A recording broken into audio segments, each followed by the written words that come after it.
Next, please.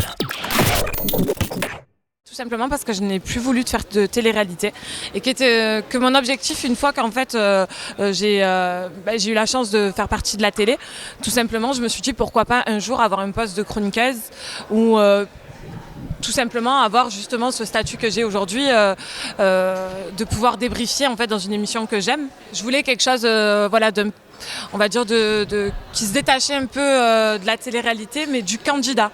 Parce qu'après, la télé-réalité en soi, c'est quelque chose qui marche beaucoup, qu'on aime tous. Oui, j'ai eu pas mal de propositions. J'ai eu 5-6 émissions en fait, de télé-réalité qui m'ont demandé pour y participer.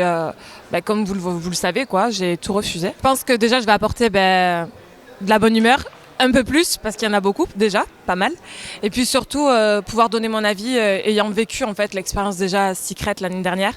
Le fait d'avoir été déjà candidate, d'avoir vécu l'expérience du début à la fin, je vais pouvoir comprendre les candidats et donner mon avis sur beaucoup de choses qui va se passer dans la maison.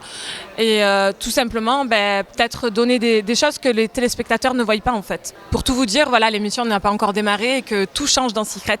On est toujours plein de surprises et que...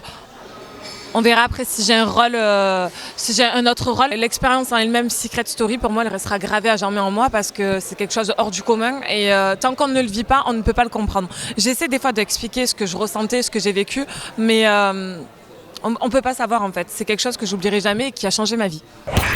Next, please.